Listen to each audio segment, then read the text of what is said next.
नमस्कार किसान भाइयों, जय गौ माता, वंदे गो मातरम। काफ़ी किसान भाइयों की ये हमारे पास फ़ोन आए, फरमाइश है कि नर्सरी का लगाने का, पॉपुलर की नर्सरी लगाने का वैज्ञानिक तरीका क्या है। तो उसके बारे में मैं आपको बताना चाहता हूँ कि अक्सर किसान भाई क्या करते हैं कि उनके पास चूँकि ये पेड़ उपलब्ध नहीं होते तो पौधे की टहनियाँ काट लेते हैं, और एक टहनी यहाँ से काटी, फिर 2-4 पेड़ कहीं और से काटे, 2-4 कहीं और से काटे। तो इस तरीके से कोई वैरायटी क्लियर नहीं हो पाती है और वो सब आपस में मिक्स हो जाती हैं, और इसमें जो है आपका जो किसान है उसको सही मुनाफा उसका नहीं मिल पाता। तो इसीलिए मैं आज ये वीडियो में आपको बताऊंगा कि क्लियर हम किस तरह से वैरायटी लगाएं और क्या उसका वैज्ञानिक तरीका है वो हम लोग करेंगे। तो ये आप देखें, ये हमारा पौधा है, 109 का पौधा है। ये दिखाना, ये हरे रंग में और ये लाल रंग में 110 का पौधा है। तो ये पौधा हमारा है। तो इस तरीके से हम जब नर्सरी से फाड़ते हैं तो दौड़ कर नर्सरी से हम फाड़ते हैं, तो इसको ला करके हम खड़ा कर जाइए। हमारी नर्सरी है, ये देखना आप, ये हमारी नर्सरी के लिए ये पौधे तैयार हैं। इधर ये दिखाओ, ये पौध भी हमारी नर्सरी के लिए तैयार हैं और अलग अलग वैरायटी की हमारे पास 109 और 110 वैरायटी है, जैसे आप ये पौधा देख रहे हैं। तो इस तरीके से हम इसको यहाँ पर अपनी नर्सरी में अलग कर देते हैं और इसकी इधर दिखाने की कोशिश करें आप लोग। ये पौधे हैं, ये भी नर्सरी के, जिसको हम सेकंड और थर्ड पौधा कहते हैं, नर्सरी में भी काम आता है और हमारी प्लांटेशन भी इससे लग जाती है। अब इसकी अगली प्रक्रिया हम आगे दिखाएंगे। जैसा कि किसान भाइयों, हम आपको पॉपुलर की नर्सरी लगाने का वैज्ञानिक तरीका बता रहे हैं। ये देखो, ये पौधे कटते हैं इस तरह, ये जड़ा दिखाइए, ये जड़ हैं, और ये हमारी 109 की वैरायटी है। ये हमारा मार्किंग है, निशान लगे हुए हैं, दिखाना ज़रा, ये निशान लगे हुए हैं। तो चूँकि टहनी की नर्सरी अच्छी नहीं होती, पौधे की नर्सरी अच्छी होती है। तो इस तरीके से हम यहाँ दिखाना ज़रा, इस तरीके से हम कोशिश करेंगे कि ये आँख है, इसमें ये आँख यहाँ पर ज़िंदा है। इस आँख को हमने यहाँ से काट दिया। अब इससे आगे हम देखेंगे कि एक ये आँख ज़िंदा है और ये आँख ज़िंदा है। तो इस तरीके से हम इसको यहाँ से काटेंगे। इस तरीके से हम देखेंगे कि इसमें ये यहाँ पर आँख ज़िंदा है और यहाँ पर आँख ज़िंदा है। तो इसमें छोटा सा भाग हम नीचे छुटा देंगे और उसके बाद फिर हम यहाँ से कटिंग करेंगे। उसके बाद यहाँ से कटिंग हम लोग करेंगे और फिर हम यहाँ से कटिंग करेंगे। हमने ऊपर कम से कम, अब ये यहाँ पर आँख थोड़ा ये कांची चूँकि यहाँ पर लंबी हो जाएगी, तो इसलिए हम छोटा हिस्सा नीचे से काट देंगे और फिर यहाँ से हम इस तरीके से इसको काटेंगे। तो आप अगर इसमें ध्यान से देखेंगे, ये दिखाने की कोशिश करें, तो ये जिंदा आँख है, ये भी आँख जिंदा है, ये भी जिंदा है। अब सेकंड पार्ट में ये आँख है और सेकंड पार्ट में ये आँख है और इधर ये आँख है। अगर किसी वजह से ये आँख डैमेज होती है तो ये बाहर निकल सकती है। तो इस तरीके से हम इसकी कटिंग करेंगे। तो पहला पार्ट इसका ये हुआ कि हमने इस पौधे को जड़ समेत खेत से उखाड़ा। ये तीसरे नंबर का पौधा है, इसको हम नर्सरी के लिए यूज़ करते हैं। इसमें ये जरा बाल्टी देना, वो बाल्टी लिए उठा कर, वो बाल्टी। तो इस तरीके से हमने इसका कटिंग कर लिया है। अब आप अगर ध्यान से देखेंगे तो इनका कलमों का साइज़, चूँकि ये प्रैक्टिस हो जाती है करीब करीब, तो 1-8 इंच को छोड़ करके बाकी सभी कलमों का करीब करीब ये साइज़ एक साइज रहता है। ये तो ये हमारा पहला भाग हो गया। इसके बाद फिर हम क्या करते हैं, क्योंकि हमने इसकी कटिंग कर दी, तो कटिंग करने के बाद अब इसमें विशेषकर ज़रूरत पड़ेगी हमें फंगीसाइड की। तो इस तरीके से ये हमने इसको इकट्ठा किया, अच्छा, इसकी कटिंग हम इस पाटली से अलग भी हम कर सकते हैं, लेकिन ये बहुत तेज़ है और नीचे लकड़ी है, तो इसलिए इसकी जो ये छाल है, ये छाल बिल्कुल साफ कट जाती है।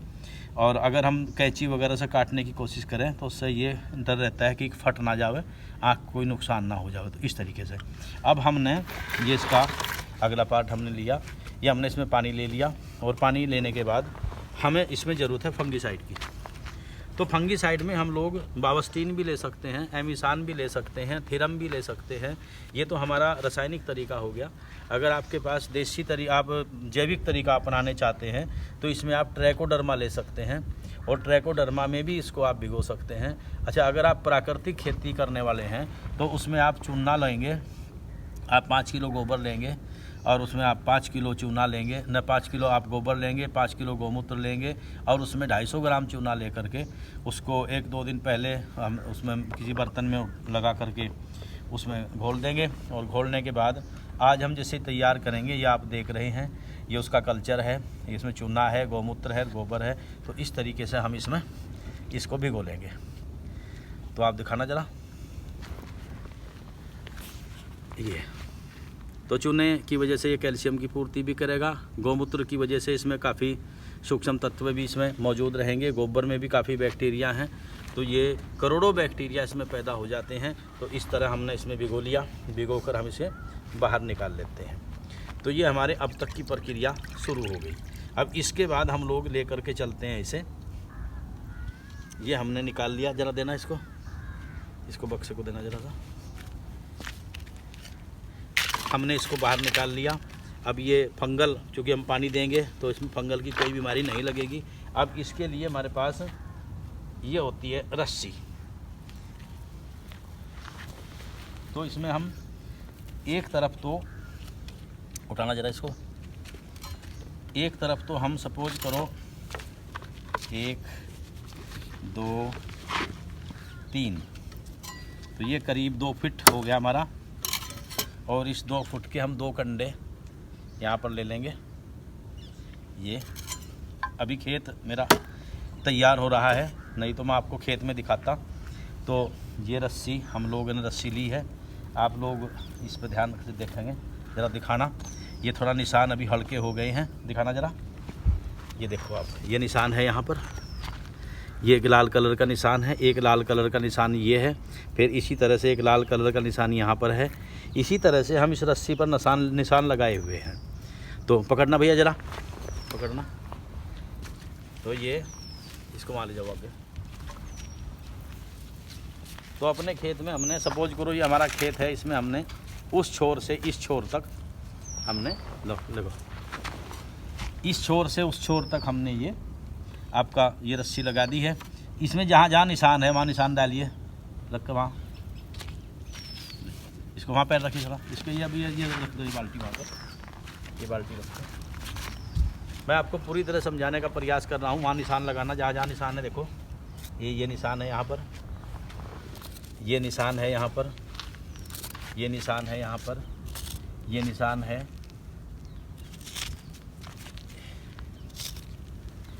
ये निशान हो गया। अब ये कलम खड़ी करना जरा, इसको फिर हम इस निशान पर, यहाँ ये जो पहला निशान है, हमें ये देखना है कि हमारी आँख ऊपर रहे। लगाना जरा, जरा खुद का लगाना, ऐसे कैसे 2-4 करके दिखाओ पहले, ताकि मैं दिखा रहा हूँ आपको कि आपको पूरी तरीके से हमारी बात समझ में आवे। यहाँ तो ज़मीन हार्ड है, ऐसे ही एक वहाँ लगाना, थोड़ा पर आगे लगाना, यहाँ लगा दो। इसकी आँख ऊपर होनी चाहिए। आँख कहाँ है? ऊपर है जी। पक्का ऊपर है जी? हाँ, देख लो।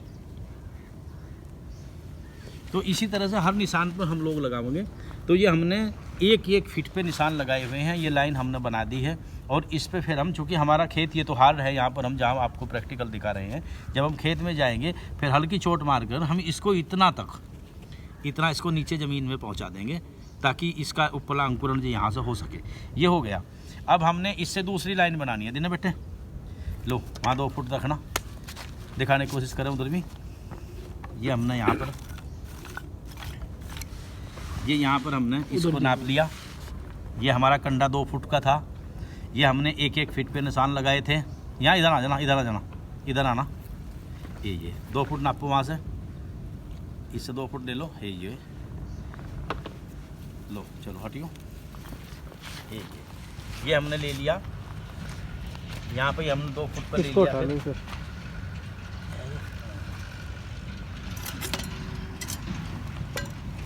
ये ले लिया हमने 2 फुट पे, ये यहाँ पर रोक दिया। अब इस पर निशान लगाना जरा, ये रखो। अब इस पर निशान लगाइयो, यहाँ लगा, एक तो यहाँ लगा, ये इस तरीके से ये हमारे निशान हैं। यहाँ हमने फिर इस तरह लगाया। आप उधर लगा के देखना पे एक बार लगा दो थोड़ा खुद सी जरा सा मैं समझ में आ जाऊँगा ना। यहाँ लगा, ये यहाँ लगा दो सीधा करो।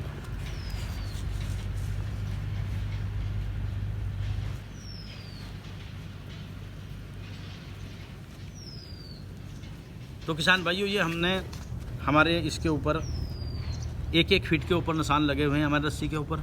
इसको आप 1.5 फीट भी कर सकते हैं, इसको आप 1.25 फुट भी कर सकते हैं। तो ये 2 फुट का है, यानी लाइन से लाइन की दूरी 2 फीट। 2 फीट हम इसलिए रखते हैं इसमें क्योंकि यहाँ बैठ करके इसकी निराई गुड़ाई आराम से हो जाए। इसके अलावा हम इसके अंदर मिर्च लगाते हैं यहाँ पर, ये जहाँ पर ये एक पौधा ये हुआ वो पौधे हुए, इनके बीच में यहाँ मिर्च लगाते हैं। हम प्याज भी लगाते हैं इसमें, तो उसकी आसानी होगी। दूसरे यहाँ पर बैठ के निराई गुड़ाई करने में आसानी होगी। तीसरा, एक किसान एक छोटा ट्रैक्टर लेकर चलता है जो 1.5 फुट में चलता है, तो उससे भी हम इसकी निराई कर सकते हैं, इससे आपकी लेबर बचेगी। तो आप कृपया ध्यान दें कि लाइन से लाइन की दूरी कम से कम 2 फीट रखें। पौधे से पौधा आप 1 फीट रख सकते हैं, 1.25 फीट रख सकते हैं, 1.25 फीट रख सकते हैं, 1.5 फीट रख सकते हैं। वो ज़मीन के ऊपर आपकी आधारित है। आप अपनी ज़मीन के अंदर जब आप ज़मीन तैयारी करें, मेरा खेत अभी तैयार नहीं हुआ, उसकी भी बाद में आपको बताऊंगा मैं।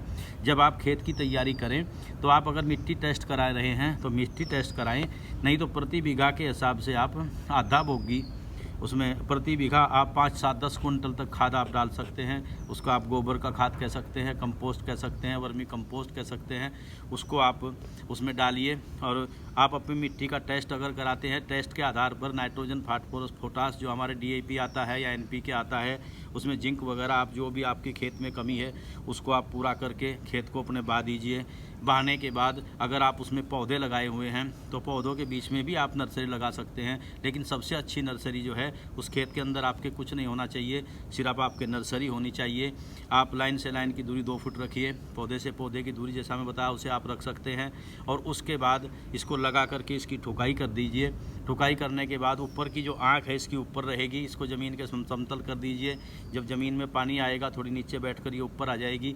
तो इस तरीके से उसके बाद लगाने के आप इसमें पानी दे सकते हैं। आपके 1 बीघा में आप 2500 से लेके 3200 तक, 3200, 3500 तक 1 बीघा में आपके पेड़ आ सकते हैं। तो इसीलिए आपके करीब 17,500 18,000 आपके 5 बीघे में, जिसको 1 एकड़ हम बोलते हैं, 18×54, तो ये 50-55 अंक के करीब आपकी 1 हेक्टेयर में इस तरह आप लग जाएंगी। और उसके बाद जैसे ही आपकी ये नर्सरी थोड़ा फूटनी शुरू हो आप निराई कर देंगे। तो इस तरीके से मैं आपको बताया, ये वैज्ञानिक तरीका है हमारा नर्सरी लगाने का। अगर इस तरह आप पेड़ की नर्सरी लगाएंगे, कोई सी वैरायटी लगाए, ये निशान हमारे इस तरह हैं। जब हम लगाते हैं तो हर वैरायटी का पेड़ अलग अलग हम लोग लगाते हैं। हमारी वैरायटी अलग अलग है। सन 1991-92 से हम लोग पॉपुलर की खेती करते हैं। तो मेरे साथियों, वैसे वैज्ञानिक इसकी जानकारी मैं आपको बहुत कुछ दूंगा बीच में।